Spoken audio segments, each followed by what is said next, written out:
जय शिवराय मित्रांनो, आज मी आलो आहे गुजरातचा प्रवास करत असताना एक ठिकाण बघितलं, ते म्हणजे सोने की द्वारका। इथे एक व्यक्तीचा चार्जेस 40 रुपये प्रमाणे आहेत। आपल्याला इथे यायचं असेल तर सर्वप्रथम आपल्याला बेट द्वारका इथे यावे लागेल।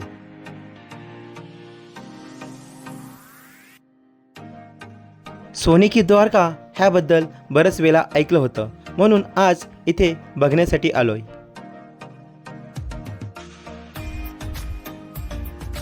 सोने की द्वारका म्हणजे काय तर मित्रांनो, श्रीकृष्णाच्या आयुष्यात जे जे प्रसंग घडले ते प्रसंग मूर्ती स्वरूपात येथे मांडण्यात आलेले आहेत।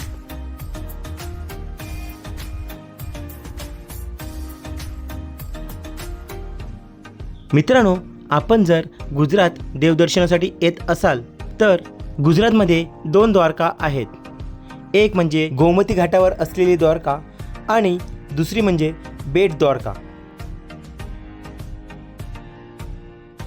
मित्रांनो, आपल्याला व्हिडिओमध्ये दिसतच असेल, विष्णू आणि लक्ष्मीची भली मोठी मूर्ती आहे।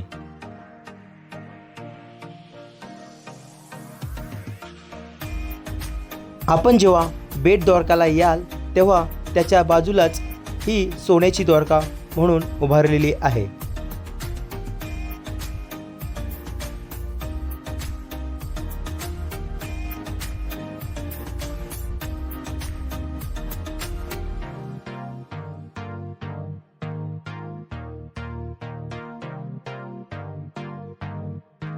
श्रीकृष्णाच्या आयुष्यात घडलेले प्रसंग आपण पुस्तकात किंवा चित्रपट, सिरियल ह्यामध्ये बघितलेले आहेतच, परंतु मूर्ती स्वरूपात अशी मांडणे मी तरी पहिल्यांदाच बघतोय। एक महत्त्वाचं सांगायचं तर येथे कॅमेरा, मोबाईल अलाउ करतात। श्रीकृष्णाच्या आयुष्यात घडलेले बरेच प्रसंग येथे मूर्ती स्वरूपात मांडलेले आहेत। सोने की द्वारका बघण्यासाठी आपल्याला 15 ते 20 मिनिटं हे भरपूर आहेत। सोने की द्वारका मित्रांनो माझी बघून झालेली आहे।